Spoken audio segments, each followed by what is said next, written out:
National Security Advisor John Feiner and Homeland Security Advisor Liz Sherwood-Randall. The President, Vice President, and their national security teams discussed steps they are taking to safeguard the homeland and the people of the United States, including Jewish, Arab, and Muslim communities, following the Hamas terrorist attacks in Israel.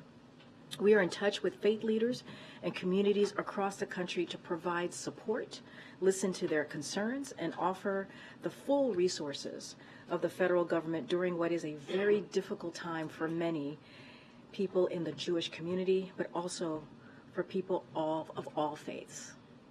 As you all have seen, the President continues to be highly engaged on this subject. Between the briefing today and his meeting yesterday with Jewish community leaders, he and the entire Biden-Harris administration are committed to doing all we can to protect against anti-Semitism and other forms of hate in the aftermath of this weekend's horrific terrorist attacks. And to discuss these events and answer any of your questions, Admiral John Kirby is here from the National Security Council. Admiral. Good afternoon, everybody. Just a couple small things here at the top. I'll start with the saddest of news. We can now update the number of Americans that we know have been killed to 27, and the number of unaccounted for stands today at 14. We're obviously doing everything we can to support and inform the families.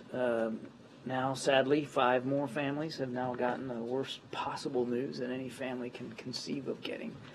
And we're going to stay in touch with them as appropriate. Same goes for those family members of those who are unaccounted for. And by unaccounted for, we mean that. We don't know where they are. They don't know where they are. So we're going to obviously stay in touch with them as well. And certainly we're continuing to work with Israeli officials to make sure that we're getting as much context and information as possible that we will share with them. Also, as you, I think, realize, we are all acutely aware of limited availability right now on commercial flights out of Israel and the demand signal by U.S. citizens who may want to depart. The President has asked his team to ensure that we are assisting U.S. citizens who do want to leave Israel and providing them with a safe means of doing that. So beginning tomorrow, the United States government will arrange charter flights to provide transportation from Israel to sites in Europe. They're still working through some of the details of that to assist U.S. citizens and their immediate family members who have, for whatever reason, not been able to provide commercial transit out of the country. And I would add that we're also exploring other options to expand the capacity of doing this, including exploring whether it's possible to help Americans leave by land and by sea.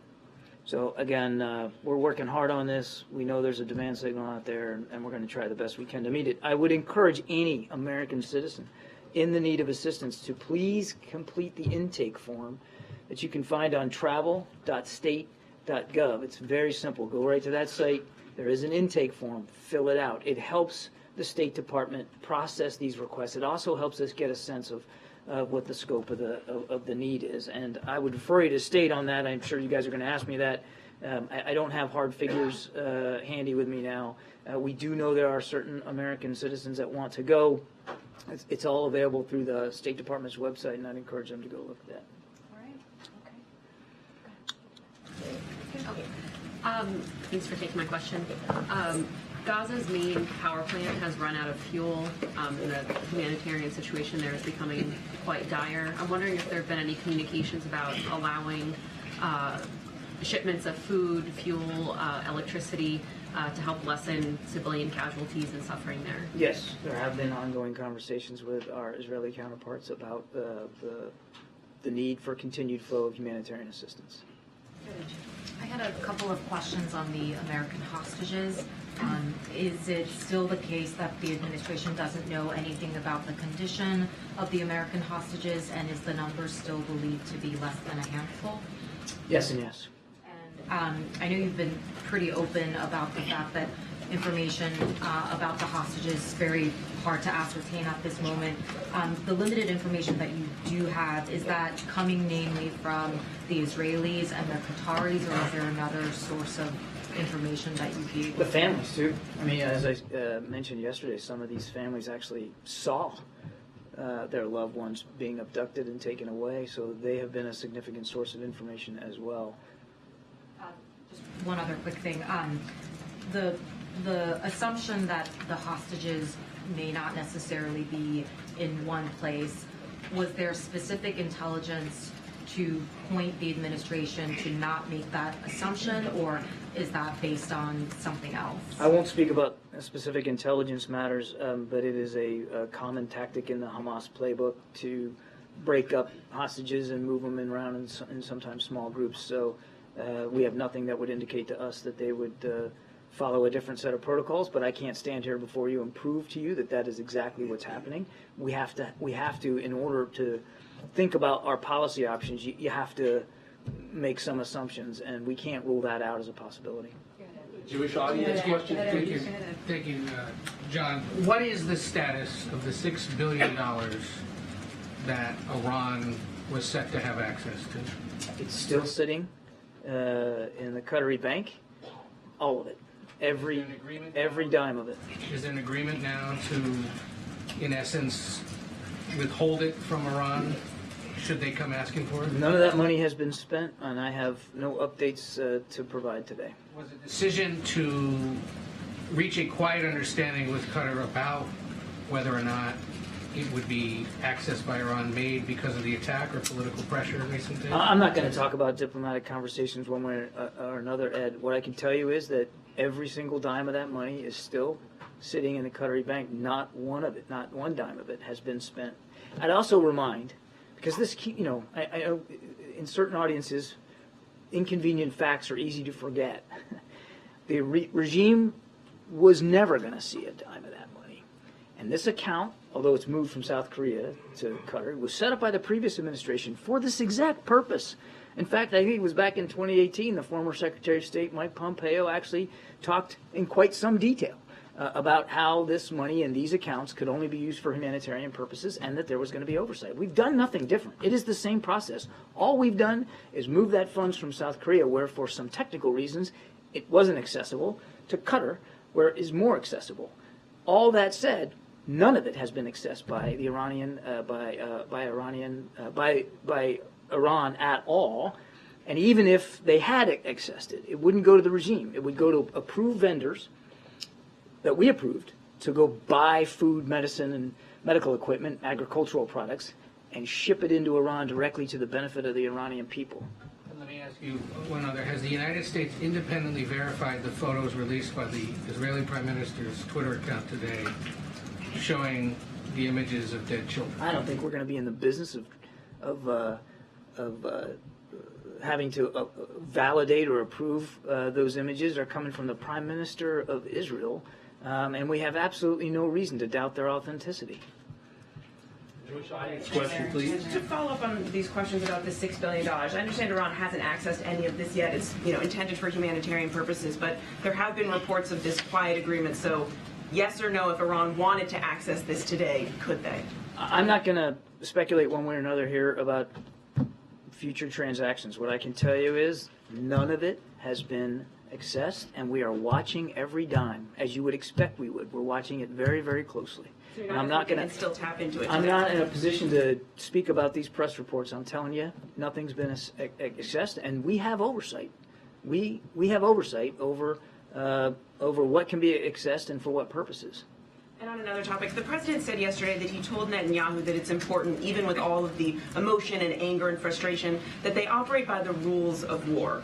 Why does the president feel the need to underscore this point? The president feels strongly about the law of armed conflict and the proper respect for innocent life anywhere in the world, no matter where it is. And that certainly includes, maybe even especially includes our own military operations.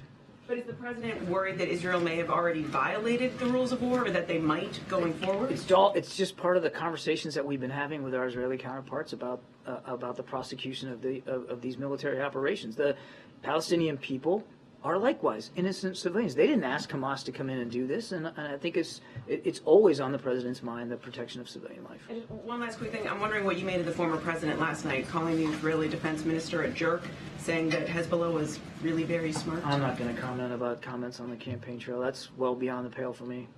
Yeah, Jeff. Thank you. Kirby, can you give us an update on the intelligence about Iran's role in this? Anything changing in terms of what you're seeing, what the U.S. assesses to be Iran's role? No, I don't have any updates for you. We're still looking into this, but again, no direct evidence that Iran was a participant in these attacks in any way. But again, we're still monitoring it. We're still looking at it. And if I can go back, Mary, I'm not going to comment. I would just add that we take seriously our bilateral relationship with Israel. We don't get to decide, obviously, who their cabinet officials are. That wouldn't be our business. But we have strong relationships with them, and it's important now that those relationships continue to improve and grow, particularly in this time of crisis. And so we're focused on getting things done and supporting Israel. That's where our heads are. Yeah, thanks, Karine. Admiral, speaking of Iran, what did President Biden mean yesterday in his remarks when he said he, quote, made it clear to Iranians, be careful? What was that referring to? It refers it precisely to his comments the day before about not wanting to see any third party, be it a terrorist group or a nation state, that might have hostile feelings towards Israel, that thinking that this might be a good time to take advantage of that and to widen and expand the conflict. Very much in keeping with what he said the day before. Well, was that message communicated to Iran, or? The President of the United States said it publicly. I think that's pretty good communication. Jewish audience question, please. Thank you, Admiral. I just wondered if you could explain to us just about how the President came to say yesterday that he'd seen pictures of militants beheading children. Obviously, it's important to make sure that disinformation doesn't get out there. How did he end up saying that? He was referring to images I think many of you have seen, certainly your colleagues have reported on, and obviously Israeli officials have spoken to as recently as today. We know that Secretary Blinken was also shown some additional images by Prime Minister Netanyahu. The thing I think, and just allow me a second here, we all need to be prepared for the fact that there's going to be additional gruesome images coming out. And there's going to be some pretty tough reports for all of us to swallow. This is not over. And all that is, certainly the President's comments yesterday, to underscore the utter depravity and the barbaric nature with which these terrorists murdered and butchered innocent Israeli civilians. And that further underscores why, and this is what the President's specific point was yesterday, that we got to stay with Israel. We've got to continue to make sure they have the support that they need.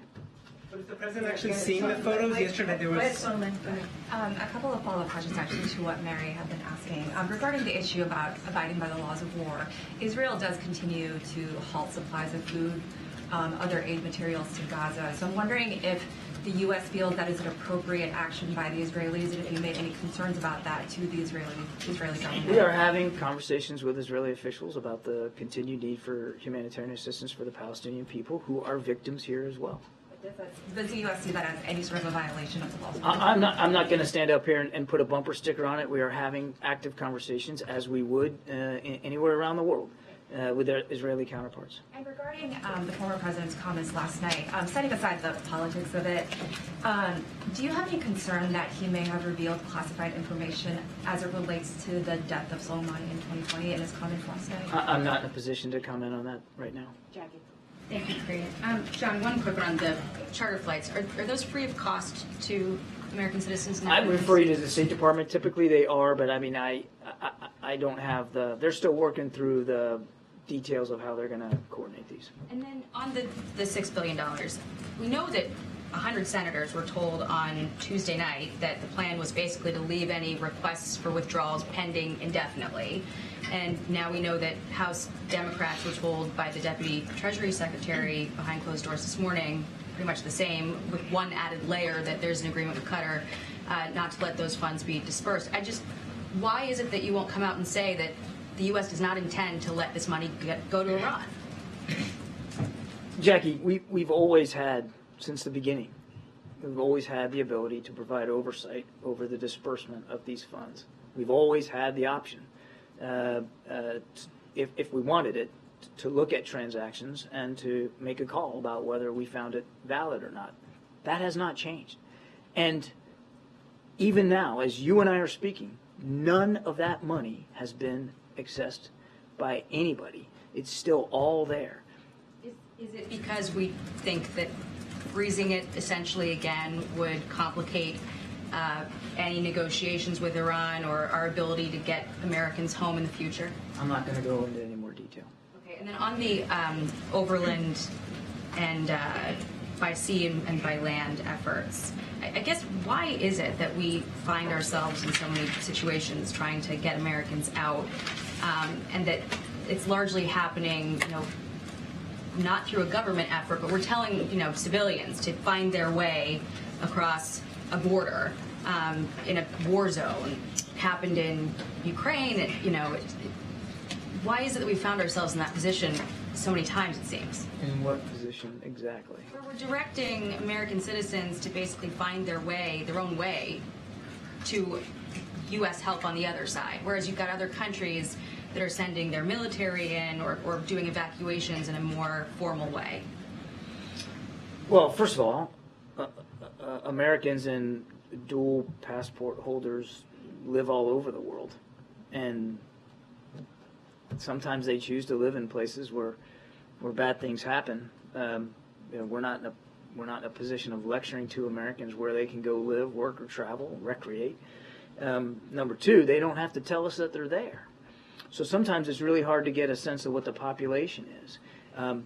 In places like Israel, there are a lot of Americans.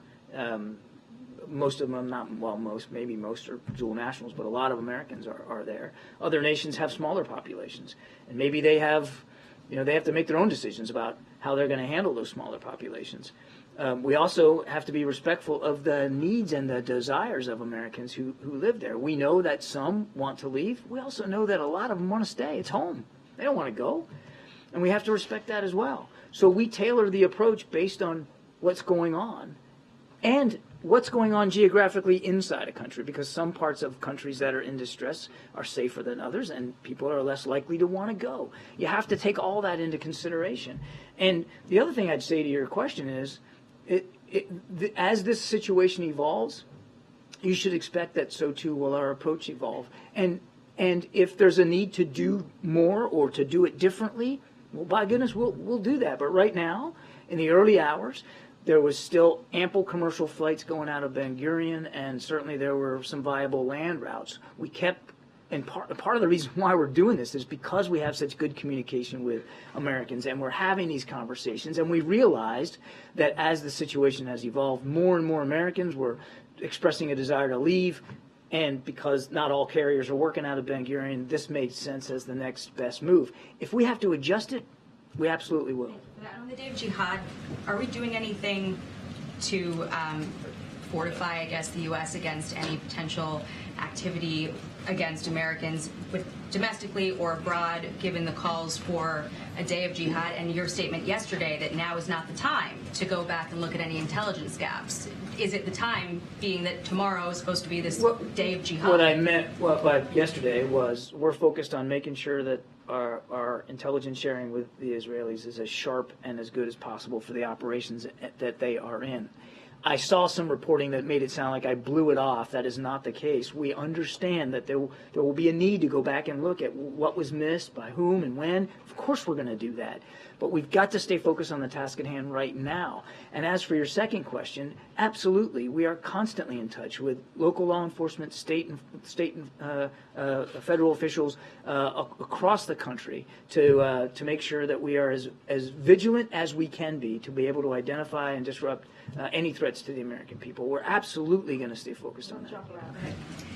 John, is the concern about publicly addressing the $6 million as now being frozen a concern that it would suggest culpability on the part of Iran on these specific events? And is that too volatile a statement for the U.S. government to make publicly, since clearly it's being communicated privately to lawmakers and others?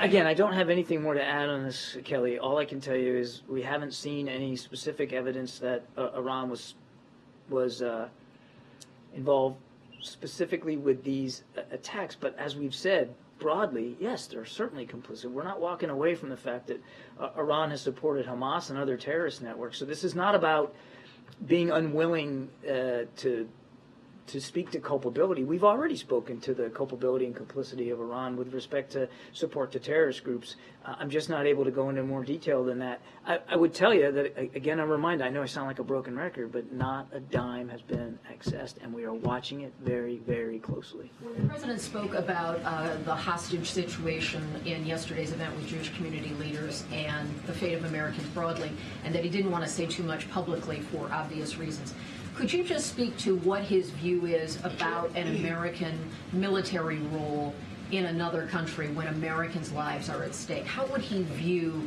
the calculus there? Is it deferring to the Israeli, the IDF? Is it working in partnership? How would he describe, as Commander-in-Chief, what his priorities are with that kind of potential? As Commander-in-Chief, his first priority is always the safety and security of of Americans that are overseas, as well as our own national security interests. And we have national security interests throughout the region. Moving the carrier strike group to the Eastern Med is part and parcel of that concern he has of our broader national security interests here. Now, the Israelis have made it very clear that they don't want foreign troops on their soil, that they want to prosecute these operations on their own, and they have every right to want to do that. Now, we have some experts that were already in country providing advice and counsel on like hostage recovery. We obviously have a terrific information and intelligence sharing relationship with Israel. We're working to improve that. And certainly we have a strong defense relationship when it comes to providing weapons and munitions, and we're doing that. And so there are no intentions, no plans to put American troops on the ground in combat. He hasn't been given any updates. And there is no interest by the Israelis. Or options to that effect since Saturday? There are no plans or intentions to do that, so there are no active planning efforts underway to do that. And the Israelis have made it clear that they would not welcome that in any event. What we're going to do is make sure that, and this is a very capable, small, but very capable military, and we're going to do everything we can to improve those capabilities. Thanks a lot. Thanks a lot, Karine. You guys fight it out. Is the U.S. contemplating the creation of a humanitarian parole program like the one for Ukrainians, for people of Israel or people on the ground? I'm not aware of any such plans. And I have another question. Is the U.S. willing to withhold the military aid to Israel until they create a humanitarian corridor? We are providing them military aid as we speak. So no, there's no plans of holding back military assistance. We wouldn't do that. The president has been talking now for 3 days about how we're going to keep giving them the capabilities that they need. That doesn't mean we aren't going to have conversations with them, as I've answered now 3 or 4 times, about humanitarian assistance and the importance of that getting into the people of Gaza. Do you see the creation of this corridor as an advantage for Israel? As a what? As a strategic advantage for Israel creating the corridor? It's the right thing to do for humanitarian assistance. It's the right thing to do for innocent victims who are actually being held hostage, literally as well, by Hamas. Go ahead, Brian. Thanks, John. The oil sales coming out of Iran have increased over the last year. Is the U.S. looking at what it can do with the existing oil sanctions to decrease the amount of barrels coming out of Iran? Without getting into specifics, I can tell you that we are constantly reviewing our regime sanctions against Iran, and we will continue to do that. Should we expect some announcement or That's as far as I'm going to go today. Of those sanctions? That's as far as I'm going to go today. Yeah, Jay. Thank you, Karine, and thank you, John. I'm here. Okay, I know, I see you. I have 2 questions for you. And first question regarding arms trade between Hamas and North Korea. Hamas used the North Korean rockets to attack Israel. Can you tell us about the current situation where North Korea is providing weapons to Hamas? And second question, how will the Middle East crisis affect United States security strategy on the Korean Peninsula? I can't confirm the reports about the rockets. I'm happy to take that question and see if we have more information on it. I just don't have that today. And as for how what's going on in the Middle East is going to affect our view of the security environment on the peninsula, or quite frankly anywhere else in the world, we're a big enough, strong enough nation. And we've got global responsibilities to look after our national security interests anywhere and everywhere. We're still also supporting Ukraine in their fight against Russia. We're still doing an amazing amount of work in the Indo-Pacific to shore up our alliances and our partnerships and to try to increase stability, security, and prosperity throughout the region. So we're not worried about our ability to do all those things. Good, Ted. Yeah, thank you. On the $6 billion, I'm trying to figure out if you're saying that policy hasn't actually changed in any way, or just that you aren't willing to talk about changes that may have happened in the last Bingo. 24 hours. It's the last Okay. one. All right. And lovely. Thank you for clarifying. The other question is, on Morning Edition today, we had someone on who is an American citizen living in Gaza. Is the United States doing anything to help American citizens who are trapped in Gaza who may want to get back to the U.S.? These are the hostages, Palestinians. but yes, like dual passport holders. Yeah, the first and most important thing that we're trying to do is as I mentioned yesterday, allow for safe passage. Right now, they can't leave, so we would have no physical means of permitting that transit out, and so that's why we're so actively having conversations with the Israelis and the Egyptians about a safe passage corridor so that people who want to leave can leave. And then at that time, if it's onward travel that they might need, then, we'd be more in a position to be more physically involved. Does that make sense? Okay. Yeah, I was going to address your first question, but I think I'm just going to leave it. Well, you could. No, I'm going to leave it. Good job. Thanks. Just to go back to the president's comments yesterday about the pictures, he said he never thought he would see and have confirmed pictures of terrorists beheading children. At that point in time, had he seen such photos? What had he seen that made him say that? I don't have anything to add to what he said. I mean, again, you guys have all reported on these atrocities. Some of your outlets have even run some of these images. They're plain for everybody to see, and the Prime Minister's office has spoken to that. Even before today, they'd spoken to these kinds of atrocities. And again, today, the Prime Minister showed Secretary Blinken some additional grotesque imagery. Sorry, one more. On the aid package, is there anything you can tell us about what the request will be to Congress, what that's going to look like, what the conversations are there? I had the same question as Catherine. But can you just specify whether or not Taiwan funding and possibly border security funding could be a part of that request? Nope. Peter. Admiral, the Hamas representative interviewed Russian television, which they said they'd be willing to trade hostages for Hamas prisoners and any prisoners, including in the United States. And they specifically said the United States has traded prisoners before, citing the Iran deal that was just made. Is that something the United States would consider doing in the case of the American citizens? I haven't seen that particular report, so I'm going to be loath to comment specifically on it. What I will tell you, just broadly speaking, is we obviously take seriously our responsibilities to get Americans held overseas back with their families. We have in the past entered into negotiations to do exactly that, and we have not foreclosed any option right now in terms of these particular hostages. Obviously, if their return to their families can be arrived at in a peaceful way without additional risk to their lives, that is certainly something we would take very, very seriously. Possible release of people that we might be having in our prisons? Again, I won't get ahead of where we are. Peter, even if I had more knowledge about this offer than I do today, my answer to you would be the same.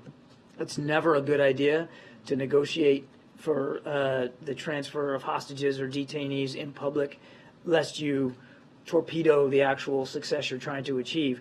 But I don't have a lot more granularity or context on this. All I can tell you is, as Jake said himself better than I can, we'll do everything that we can, everything possible that we can, to get these Americans back home. I would remind Peter, we still don't have a lot of information about exactly how many. where they are, not even all who they are. So there's an awful lot of information we need to gain before we come up with any concrete policy options. How does the Israeli strike on the Syrian airports change the situation? And then, can you also address reports that the Egyptians warned the Israelis in the days prior to the attack? I've been asked that question about the Egyptian warning. I don't have anything on that. You'd have to talk to Egyptian authorities. I don't have anything, and I certainly wouldn't talk about intelligence matters.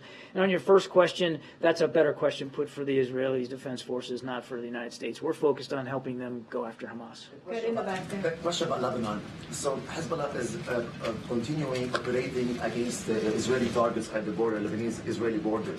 Are you still concerned that Hezbollah could be taking part in this war? Sure. Yeah, absolutely. Any intelligent information about the capability of Hezbollah that they've been preparing, and we know that the capability is way stronger than Hamas? They are a potent terrorist group, no question about it. We watch them closely. The Israelis watch them closely. We don't want to see this conflict widened. We don't want to see Hezbollah make that kind of a decision. And I would remind, again, that we take our national security interests very seriously in the region. And the reason why we moved a carrier strike group to the Eastern Med was to act as a deterrent for any other actor, including Hezbollah, that might think that widening this conflict is a good idea. American forces might, last question, American forces might join the war if Hezbollah made a difference. Are you implementing a policy decision there? No, I'm just asking. You have two big ships, one coming on their way. So I'm just wondering if Hezbollah changed the game and did make a big impact in the war and made Israel look another surprise maybe. I appreciate the effort to try to get me to confirm a hypothetical. I'm not going to do that. I'm not going to do that. There is no intention or plan to put American troops on the ground in Israel. There's no desire by the Israelis for that outcome. So I'm just not going to get ahead of where things are. Thanks, John. One of your priorities has been, as you said, to keep the war confined to Israel and Gaza. So are you concerned that that's going to be more difficult as casualties grow in Gaza and as the war escalates? It's going to, I think the prospect of widening is going to depend a lot on other actors outside Israel. And then just a quick follow-up. The U.S. is accelerating PGMs that Israel already paid for and then potentially considering sending even more after that. Have there been any restrictions put on how Israel uses those weapons, and if not, why not? I won't speak about that for Israeli operational security reasons, and I'm not even going to get into detailing the kinds of munitions that are being provided to them. The Israelis have a right to have that information protected for their own ability to conduct operations. Thank you. John, I'm here. No. I want to press you on a previous question. Good. This Good. administration... I like that. Good. This administration fought very hard against misinformation. You hold the truth as a gospel. So facts matter, I guess. When you have misinformation, it leads to incitement and what to come. So again, whether it's the stories of beheaded babies or the rape, I just want to make sure that you are 100% sure of these stories because they prepare us to what to come. And I have in mind the Iraq War, where notable outlets, including many of our colleagues here, had disseminated misinformation and governments lie, actually, about the war. There's no comparison here, but I'm saying... There's no comparison whatsoever. Yeah, I don't take somebody else's information as if you don't verify it yourself. So you're saying there is no need to verify it yourself because you trust the sources. And I'm asking, my question to you is how do you separate between facts and misinformation? I taught a whole class at Georgetown on that. We could talk about this for hours. Look, obviously we take seriously... What's that? You're going to have to register. You're going to have to register for the class. I'll take the full course with you, John. I don't know if you can handle the reading list, James. Look, we take it very, very seriously. The need to be as factual and certainly truthful as we can possibly be. If you're suggesting somehow that we're taking that lightly, I would again refer you to many of the reporting many of your colleagues have done about the atrocities that have already taken place, in just the last few days.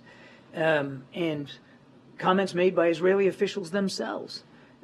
It's obvious, sadly, but it's obvious what Hamas has proven willing to do to innocent Israeli citizens. we're not gonna shy away from talking about the grotesque nature here of what these terrorists have done. But I also think it's important that we all, and I don't mean this in a chastising way, but we all have to keep the larger picture in mind here of what's going on and how important it is for Israel to be able to eliminate this very real, very tangible, very demonstrable threat to the lives of their own citizens. One more question, just quickly. If you manage or succeed to open the border crossing with Egypt to Rafah, can you guarantee that Palestinians from Gaza who are exiting will go back? Because there is a fear. Will go back. Yes, to go back to Gaza after the war ends. Because there's a fear that when people leave, as history told us, since you're referring to Georgetown, they don't come back. So they don't come back. There's people worried about an ethnic cleansing, that when people leave, they don't come back. I know, I understand that. Our focus right now is making sure that, and not all of them are going to want to leave, but those who do, who really want to get out, that they have the ability to get out. That's the real first priority. And you know, if there's a concern about getting back in at the appropriate time, we'll certainly deal with that as a policy issue going forward. I mean, the bottom line here is that we know that Gaza is home for these people, and if they want to go back home, they should absolutely be allowed to go back home. But they should be able to make those decisions, just like citizens anywhere should be able to make those kinds of decisions. Naomi. Thank you. Today, Senator Bob Menendez was accused of being a foreign agent. Is the White House considering or will consider putting a national security assessment on the situation? I have nothing to update or comment on that. Yeah. Thanks, Karine. Hi, John. Is the White House concerned or have any response to the court order in Kenya that temporarily blocked deployment of security officers on the multinational mission to Haiti? And if this legal challenge is successful, is that concerning? Does that change the U.S.'s pledge in this mission? I'm going to have to take that question, sir. I wasn't tracking that. I don't want to speculate. Thanks, Karine. Thanks, Karine. Thank you, John. So a follow-up question on social media and misinformation. Social media platform X says it has removed hundreds of Hamas-affiliated accounts and has taken down thousands of posts since Hamas' attack on Israel. Does the administration think that enough is being done about potential misinformation surrounding this war, and how concerned is the administration about this? We've seen the reports that X has taken down quite a bit of misinformation. I mean, we certainly support those decisions. That kind of information has no business being out there. Certainly, when you know it's absolutely know it's false. So we're grateful and support that. That was obviously a corporate decision that they made, and again, we think it was done in the right vein. And a follow-up question on sending U.S. troops. So you said there's no intention and no plan to do so, but has it been ruled out? Is that still an option pending? There is no intention, no plan, and frankly, no desire by the Israelis for U.S. combat troops to be involved in this conflict. James, Okay, thank you very much, Karine, and thank you, Admiral. Two questions on the Mideast crisis. 27 Americans killed is a very large number. That is larger than the number of Americans who were killed by terrorists during our withdrawal from Afghanistan, larger than the number of Americans killed at the USS Cole, larger than the number of Americans killed at Benghazi or beheaded by ISIS. And I believe it's accurate to say that after all of those events, direct U.S. military action was ordered by the Commander-in-Chief. 27 Americans killed. Why is it the posture of the Biden administration to just let Israel handle this job, in essence, instead of U.S. forces going in and getting the guys that killed our people? James, we will do, as Jake said, everything we can to get those American hostages home with their families. We recognize that they are not the only people being held hostage. Other nationalities are included in that group. We don't have enough information right now to make a policy decision about how to do it. So I can appreciate the sense of urgency in your question. Believe me, we share it. But we aren't going to act one way or another until we have enough information to act upon. And then on the hostages issue, you have suggested that it's a very small number of hostages, American hostages, being held in Gaza, less than a handful. Treat yourself. and I assume that that assessment is still operative. Has there been any discussion amongst President Biden and his aides about how to avoid the fate of Jimmy Carter in this situation, where we actually saw the President of the United States and his administration become, in effect, hostages themselves to a foreign terrorist organization? With all the respect that President Biden has for President Carter, I can assure you that he is not focusing on history here, even domestic history. He's focusing on what's going on now and making sure that we are doing everything we can to support Israel and look after our national security interests in this moment, because this is not 1979. It's 2023. And Hamas is an organization that has existed for many years with the support of Iran. We've got enough challenges just dealing with this that we're focused on that and that alone. Thanks, everybody. Thanks, everybody. Thank you. Thank you. Appreciate it. All right. Thanks, everybody. Well, not thanks, everybody. Thanks, Admiral. All right. Go ahead, Sonia. What else do you have? Is the president okay with having a lawmaker who's accused of conspiring to act as an agent of a foreign government remain as a member of Congress? The Admiral was just asked this question. I just don't have anything to say beyond what he shared. This is referring to Bob Menendez's proceeding. No, I know. And he was literally just asked this question. I'm just not going to say any more to what he just added. Yeah. Karine, does the president feel supported by the Democratic Party writ large, by lawmakers, by his party for his actions now with regard to Israel? Look, the president is, very much to what the Admiral just said about the moment that we're in, about what we're seeing, this terrible event that happened this past weekend in Israel, is that who is an ally, who's a friend, is what we saw this terrorist organization do, Hamas, which is kill hundreds of lives, take hundreds of lives, murder people, and we believe, this president believe, it is the right thing to do to continue to assist the people of Israel as they're dealing with this devastating, horrific time. And so the president, as commander-in-chief, has difficult decisions to make, right? Difficult decisions to make on behalf of the American people, right? The Admiral talked about how there's a national security piece of this as well. We have, as we all know, Americans, 27 Americans who have sadly perished, and many are still missing. 17 or so are missing. And so it is the president's duty as commander-in-chief to do everything that he can to protect us and to also assist in this horrific events that we saw this weekend. My question is more, does he feel that his party is supporting him in that? And does he sense divisions among some parts of the party? I can't speak to, we're not sensing division, right? The president is focusing on the job at hand. The president is going to always focus and make sure that Americans and our national security is front and center. And this is part of that. But also, Israel is a friend. And what they have gone through, the people of Israel have gone through these past couple of days, is horrific. And so we are going to stand by them, as the president has said, as they go through this terrible time. Remember, they were, as you know, as you all have written about, attacked by a terrorist organization. And so the president's going to continue to do his duty as commander-in-chief and as president. Do you have an estimate on how many American citizens are trying to leave Israel right now? I don't have an estimate. As you just heard from the Admiral, we announced the charter that the state is going to be running. Just don't have any intel. And the commercial flights are still ongoing in Israel, so there are opportunities for folks to leave. I just don't have any number for you. Are there any active threats that, on the domestic front, that law enforcement is tracking at this moment stemming from Saturday's attacks? What I can say is that we're always monitoring. Clearly, we're going to monitor to make sure, that to make sure if there are any threats. Obviously, we would address those, but there's nothing active that I can announce to you or lay out to you at this time. There is. We're monitoring right now, but there are no active threats at this time.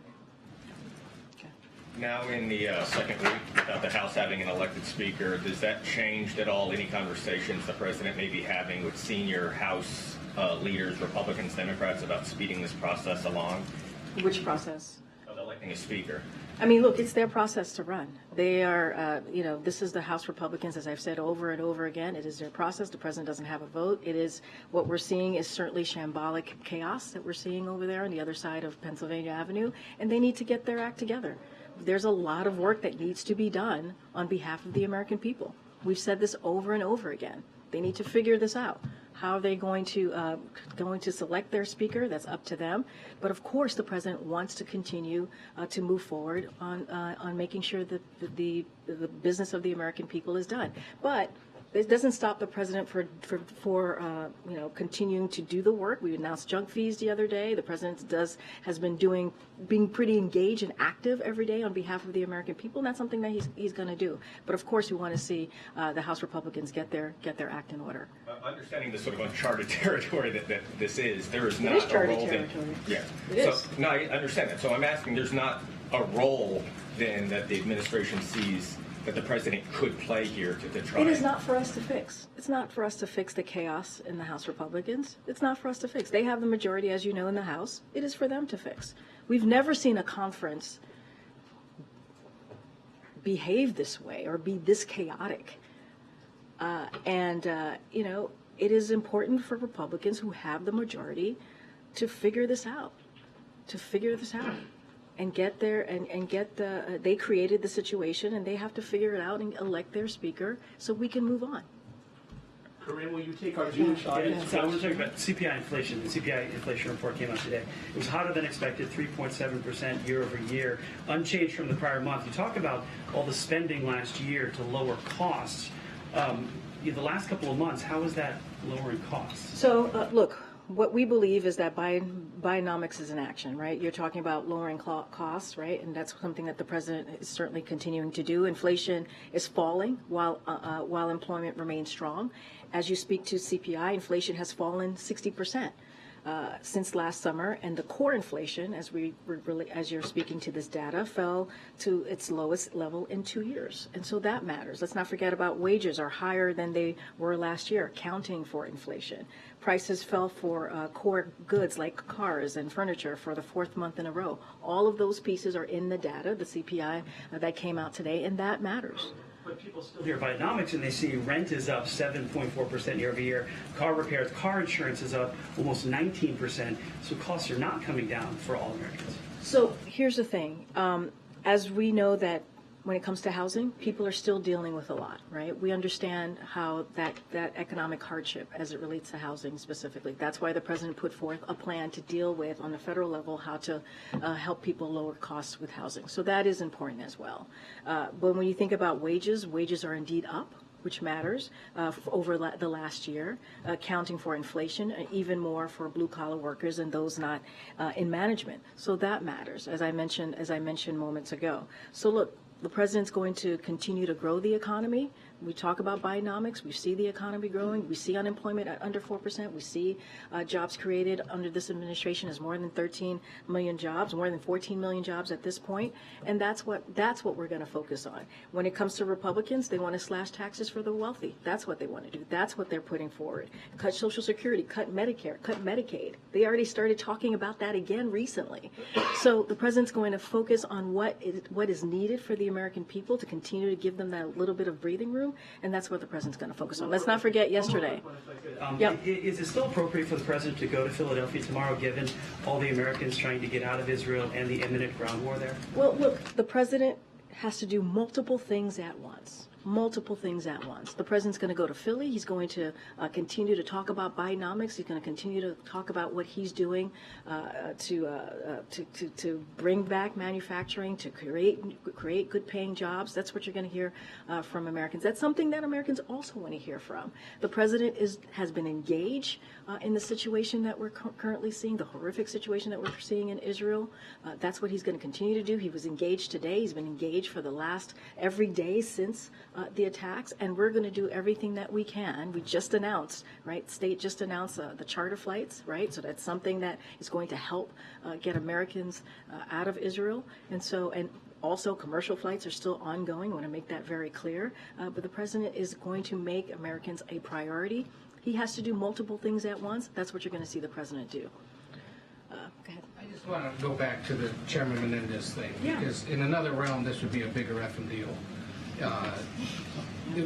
A successor to the president as chairman of the Senate Foreign Relations Committee is being accused. He's no longer chairman.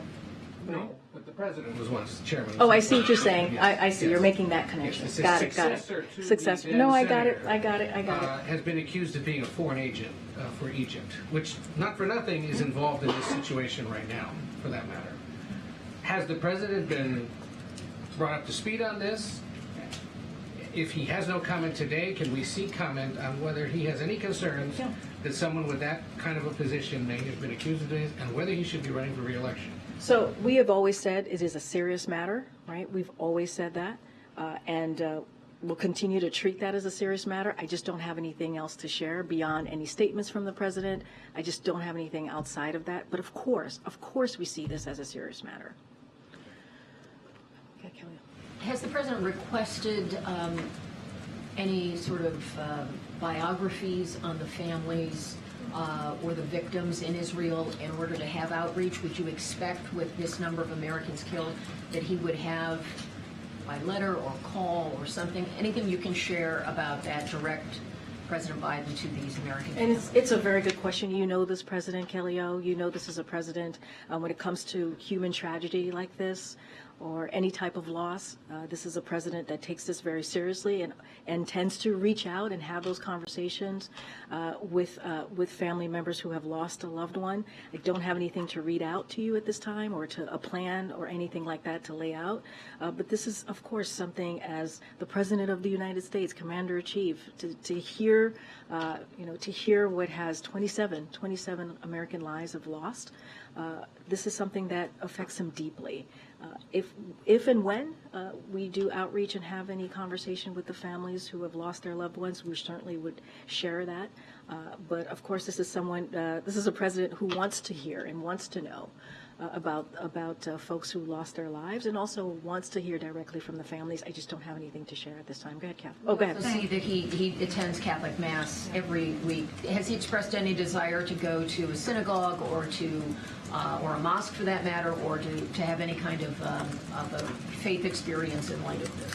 Don't have anything to share as the president visiting a synagogue or a mosque. Obviously, at the top of the briefing, I mentioned how we are there for all faiths who are potentially going through some really difficult times in this moment. And certainly, when it comes to what the question I was asked about homeland, we're certainly going to monitor and keep track, but we are here for the Jewish community, we are here for the Arab community, we're here for the Muslim community, and certainly it is also important for the president for people to feel protected and to feel safe.